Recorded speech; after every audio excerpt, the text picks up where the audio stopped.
രമേ, ഇതൊക്കെ എല്ലാ കുടുംബങ്ങളും ഉണ്ടാകുന്നതല്ലേ? കുറച്ചൊക്കെ നമ്മൾ കണ്ടില്ലാന്ന് വെക്കണം. ഇത്ര നാളെ ഞാൻ കണ്ടില്ലെന്ന് വെച്ചു. എനിക്കിവിടെ ഉറക്കൊന്ന് ചിരിക്കാൻ പാടില്ല, പുറത്താരോട് മിണ്ടാൻ പാടില്ല. ഇന്നലെ ഫ്രിഡ്ജ് തുറന്നപ്പോ പറയാ അറിയാൻ വയ്യാത്തവരാവുന്ന തുടണ്ടാന്ന്. എന്താ ഞാനിതൊന്നും കണ്ടിട്ടില്ലേ?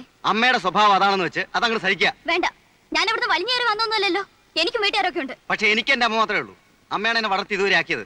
നീ വന്നെന്ന് കരുതി അമ്മയെ പിടിച്ച് പുറത്താക്കാനൊന്നും എനിക്ക് പറ്റില്ല. വേണ്ട, ഞാൻ പുറത്തു പോയേക്കാം. അതാണല്ലോ ആവശ്യം. ഇവിടെ കാലുകുത്തി അന്ന് മുതൽ കേട്ട് തുടങ്ങിയത് ഓരോ കുത്തുവാക്കൾ. അമ്മായിമ്മ പോരെന്നൊക്കെ കേട്ടിട്ടുണ്ട്, പക്ഷെ ഇങ്ങനെ ഒരു പോര് ഞാൻ കണ്ടിട്ടില്ല. കൂടുതൽ സംസാരിക്കണ്ട. ഇന്നലെ കയറി വന്ന നീ ഇവിടെ ഭരിക്കാന്ന് വിചാരിക്കണ്ട. ആരെന്ത് കുറ്റം പറഞ്ഞാലും എന്റെ അമ്മ എനിക്ക് വലുതാ. അത് കഴിഞ്ഞിട്ടേ ഉള്ളൂ നീ.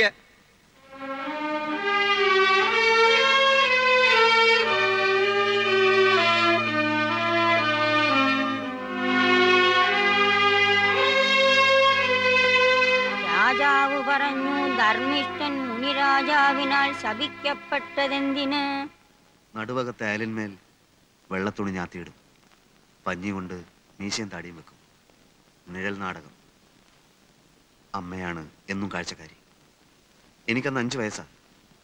ഇത്രയും കൂടി വലുതായപ്പോൾ കാലുവന്ത് വയലിലെ വെള്ളരിപ്പന്തലിലേക്ക് അരങ്ങ് മാറ്റി. വിഷമമാണ്. ഒരു സുപ്രഭാതത്തിൽ അഭിനയത്തോട് വിട പറയണമെന്നൊക്കെ പറഞ്ഞാൽ എനിക്കത് സാധിക്കില്ല. ഇത്രയും കാലം അഭിനയിച്ച ഏട്ടൻ എന്ത് നേടി? ഒന്നും നേടിയില്ല. നിങ്ങളുടെയൊക്കെ കാഴ്ചപ്പാടിൽ എന്റെ മനസ്സിന്റെ സംതൃപ്തിയാണ് എനിക്ക് വലുത്.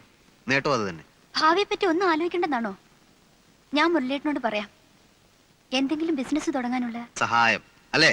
എനിക്ക് സൗകര്യമില്ല. ഒരു നാടക നടന്റെ ഭാര്യയായിട്ടാണ് നീ വീട്ടിലേക്ക് വന്നത്. കൂടുതലൊന്നും ആഗ്രഹിക്കണ്ട, എന്നിൽ നിന്ന് പ്രതീക്ഷിക്കുകയും വേണ്ട.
ഇതൊക്കെ യുവതലമുറയുടെ പ്രശ്നങ്ങളാ, നമ്മൾ ഇടപെടണ്ട.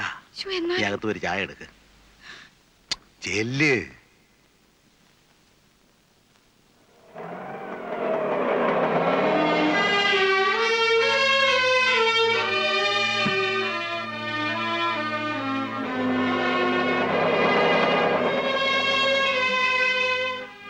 എന്താ മോളെ ഒറ്റയ്ക്ക്? അങ്ങനെ തോറ്റു കൊടുക്കാനൊന്നും എന്നെ കിട്ടില്ല. ഞാനങ്ങോട്ട് വലിഞ്ഞേറി ചെന്നൊന്നല്ലോ. എന്നെ എന്റെ വീട്ടുകാരും കൊച്ചാക്കാനാ തള്ളയുടെ ഭാവം. അതിന് വേറെ ആളെ നോക്കണം. ഞാൻ പറഞ്ഞു ചോദിക്കാൻ പറയുന്നത് എനിക്കും ആളുണ്ട്, കയറി കിടക്കാൻ സ്ഥലമുണ്ടെന്ന്. അമ്മയ്ക്ക് മോനും വരച്ച് വരയിൽ നിർത്താൻ എന്നെ പോലുള്ള പെമ്പിളേരെ ഇന്നത്തെ കാലത്ത് കിട്ടില്ല. ആരും അന്വേഷിച്ചു വന്നാ പറഞ്ഞേക്ക്.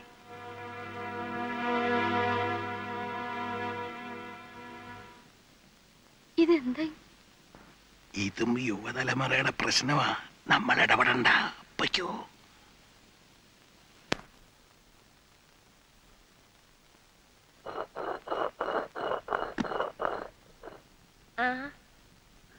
എന്താ മോളെ പെട്ടെന്ന് ഇങ്ങനെ? പ്രേമനോടെ?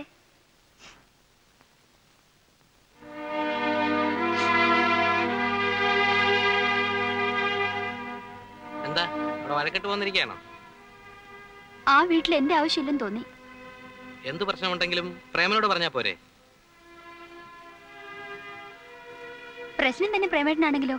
അപ്പൊ പിന്നെ ഉത്തരവാദപ്പെട്ട മറ്റുള്ളവരോട് പറയണം. അതുകൊണ്ട് എങ്ങോട്ട് പോന്ന്? അയ്യോ, അതിന് ഇങ്ങോട്ടാണോ പോരേണ്ടത്? കല്യാണം കഴിഞ്ഞാൽ ഭർത്താവിന്റെ വീടാണ് പെൺകുട്ടികളുടെ വീട്.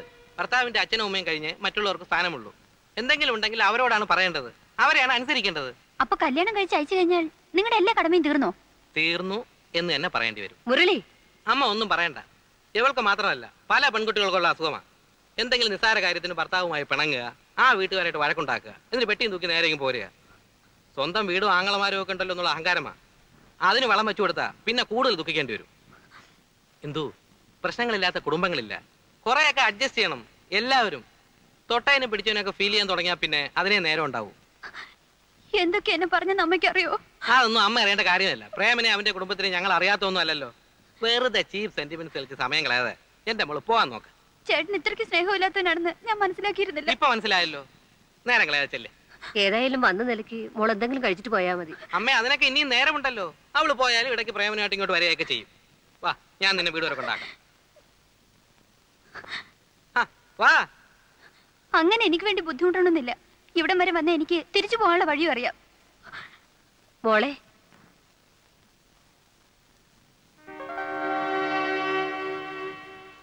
പ്രേമനോ? ഞാൻ ഇവളെ അങ്ങോട്ട് അയക്കാൻ തുടങ്ങിയായിരുന്നു. ഇനിയിപ്പോ നിങ്ങൾ ഒന്നിച്ചു വയ്ക്കോ.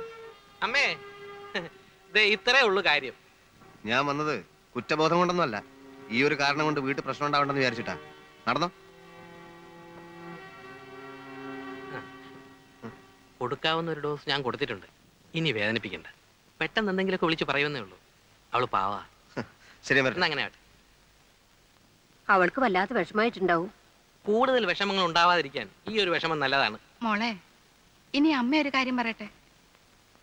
എന്തായാലും കഴിഞ്ഞതൊക്കെ കഴിഞ്ഞു. കുറച്ചൊക്കെ നമ്മൾ ക്ഷമിച്ചേ പറ്റൂ. അവർക്കും വിഷമം തോന്നുന്നുണ്ടാവും. അതുകൊണ്ട് നാളെ രാവിലെ തന്നെ മോള് തിരിച്ചു പോണം. വേണമെങ്കിൽ അമ്മ കൊണ്ടുപോയാക്കാം. വേണ്ട വേണ്ട. പിന്നെ എനിക്ക് അവിടെ ഒരു വാക്കും മിണ്ടാൻ പറ്റില്ല. അവരെന്ത് പറഞ്ഞാലും ഞാൻ കേട്ടോളുന്ന അവരുടെ ധാരണ. അതൊന്ന് മാറട്ടെ. പ്രേമേട്ടൻ ഇന്ദുവിനെ വിളിച്ചോണ്ട് വന്നില്ലേ, അതുപോലെ ശിവൻചേട്ടൻ വരട്ടെ എന്നെ കൊണ്ടുപോവാൻ. പെൺകുട്ടികൾക്ക് ഇത്ര വാശി പാടില്ല. വേറെ ആരും അല്ലല്ലോ. നിന്റെ ഭർത്താവ് അവന്റെ അമ്മയല്ലേ? അമ്മേ, പണ്ടത്തെ അമ്മായിയമ്മ പോരൊക്കെ ഇന്നത്തെ പെൺകുട്ടികളുടെ അടുത്ത് കാണിച്ചത് നടക്കുവോ? നിന്നെ പോലെ വാശി ശിവനും കാണുമല്ലോ. അവൻ വന്നില്ലെങ്കിലോ? വന്നില്ലെങ്കിൽ ഞാൻ ഇവിടെ തന്നെ താമസിക്കും. അതിനാരും പേടിക്കണ്ടല്ലോ.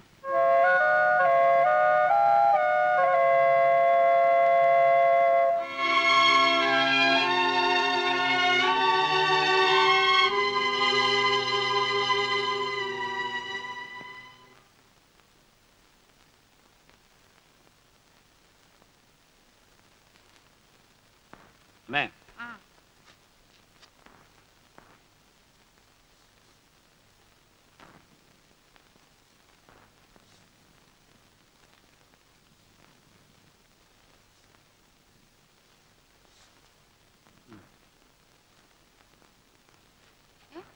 ഇത് 500 രൂപയല്ലേ ഉള്ളൂ? അതെ. എല്ലാ മാസം 1000 രൂപയല്ലേ നീ തരാറ്? അത് ഞങ്ങൾ രണ്ടുപേരുള്ളപ്പോഴല്ലേ. ഇപ്പൊ ഗീതയില്ലല്ലോ. നിന്റെ കാശും കൂടെ പ്രതീക്ഷിച്ചുകൊണ്ട് ഇവിടുത്തെ ചെലവൊക്കെ നടക്കുന്നതെന്ന് നിനക്കറിയില്ലേ ഉണ്ണിയെ? അറിയാം. അതുകൊണ്ടാണല്ലോ എന്റെ ചില 500 രൂപ തന്നത്. ഇങ്ങനൊക്കെ കണക്ക് പറയാൻ പാടുണ്ടോ? ഈ നിലയ്ക്ക് നിന്നെ 10 മാസം ചുമന്നതിന് ഞാൻ കണക്ക് പറയണമല്ലോ. ഓ, ജീവിതത്തിൽ ആദ്യമായിട്ട് എന്റെ ഭാര്യ ബുദ്ധിയോടെ ഒരു കാര്യം പറഞ്ഞു. ആ അല്ല, നിന്റെ ഈ എണ്ണിപ്പെറുക്കിയുള്ള കണക്ക് പറച്ചിൽ കേട്ട് ഇവക്ക് എങ്ങനെങ്കിലും പറയാൻ തോന്നിയല്ലോ. കളിയാക്ക. ഏയ്, ഇന്നല്ലെങ്കിൽ നാളെ മാനേരാകാൻ പോകുന്ന നിന്നെ ഞാൻ കളിയാക്കൂ. ആലോചിക്കാതെ ഞാൻ ഒന്നും ചെയ്തിട്ടില്ല. ഈ വീട്ടിൽ വേണ്ടാത്ത ചെലവുകളൊക്കെ കൂടിക്കൊണ്ടിരിക്കുക. കരുതിയിരുന്നില്ലെങ്കിലേ അവസാനം കഷ്ടപ്പെടാൻ ഞാൻ മാത്രമേ ഉണ്ടാവൂ. പഴയ പോലൊന്നുമല്ല. ഇപ്പൊ എനിക്കൊരു കുടുംബമുണ്ട്, ഒരു കുട്ടി ഉണ്ടാവാൻ പോകുന്നു. അതെന്താ മനസ്സിലാക്കാത്തേ? പറയുന്ന കേട്ടാത്തൊന്നും നിനക്ക് മാത്രമേ കുട്ടികളും കുടുംബമൊക്കെ ഉള്ളെന്ന്. എടാ, നീ അടക്കം 4 പേരുടെ അച്ഛനാ ഞാൻ. വരുമാനം കുറവായിരുന്നപ്പോഴും അന്തസ്സായിട്ട് തന്നെ നിങ്ങളെയൊക്കെ ഞാൻ വളർത്തിയത്. ആ, അന്നച്ഛനെ ഞങ്ങളെ മാത്രം നോക്കിയാൽ മതി. ഇവിടെ ഇപ്പൊ അതാണോ സ്ഥിതി? ഇല്ലാത്ത കാശുണ്ടാക്കി ഒരുത്തിയെ കല്യാണം കഴിപ്പിച്ചയച്ചു. ആ ബാധ്യത സഹിക്കാം. ഒരു നിസ്സാര കാര്യത്തിന് വഴക്കുണ്ടാക്കി ദേണ്ട വന്നിരിക്കുന്നു. സൽക്കരിക്കാൻ നിങ്ങൾ കുറെ ആൾക്കാർ. എന്റെ കാര്യം ആലോചിച്ച് ആരും വിഷമിക്കണ്ട. ആർക്കും ഒരു ഭാരമായിട്ട് ഒരു നിമിഷം പോലും ഞാൻ ഇവിടെ നിൽക്കില്ല. അറിയാൻ വേണ്ടി നീ തന്റെ കാര്യമാണെന്ന് അറിയാം. എന്ത് ചെയ്യാനും നീ മടിക്കില്ല. ഉണ്ണി, നീ ഒന്നും മിണ്ടാണ്ടിരിക്കൂ. അപ്പുറത്തും ഇപ്പുറത്തൊക്കെ ആൾക്കാരുള്ളതാ.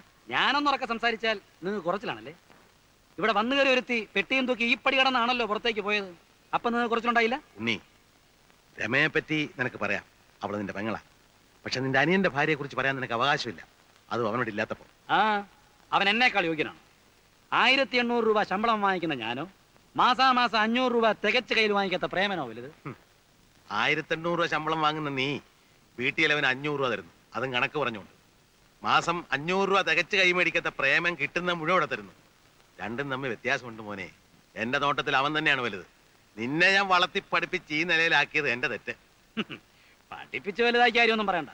ഞാൻ കഷ്ടപ്പെട്ട് പഠിച്ചതുകൊണ്ട് ഡിഗ്രി എടുത്തു. ഉണ്ടല്ലോ 2 വേറെ. ഒരുത്തൻ നാടകം കളിച്ച് നടക്കുന്നു, ഇനി ഒരുത്തൻ 10ാം ക്ലാസ്സിൽ വർഷങ്ങളായിട്ട് കുത്തുന്നു. കാണന്നോ? മതി, നിർത്ത്. നീ മിടുക്കൻ. നീ 1000-ന് വരെ 500 രൂപ അവൻ 10ാം ക്ലാസ് കിടക്കുവോ?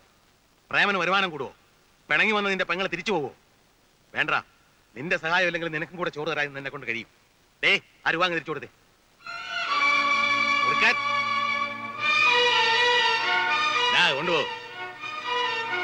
ഇനി നിന്റെ ഒറ്റ പൈസ അവിടെ തന്നു പോരുത്.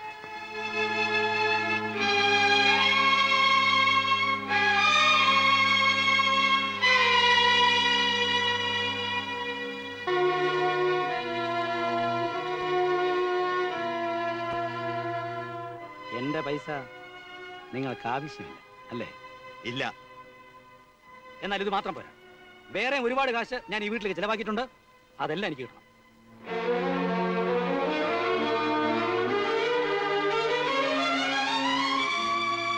എന്നെ ആദ്യമായിട്ട് അച്ഛാന്ന് വിളിച്ചത് നീയാ.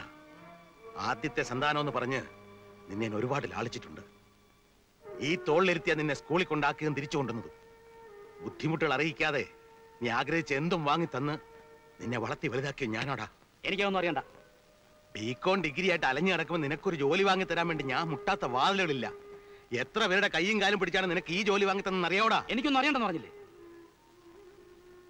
നിനക്കതൊന്നും അറിയണ്ടല്ലേടാ. വേണ്ട. എങ്കിൽ ഇങ്ങനെ ഒരു മകനെ എനിക്ക് ആവശ്യമില്ല. ഇറങ്ങിപ്പോടാ അവിടെ നിന്ന്.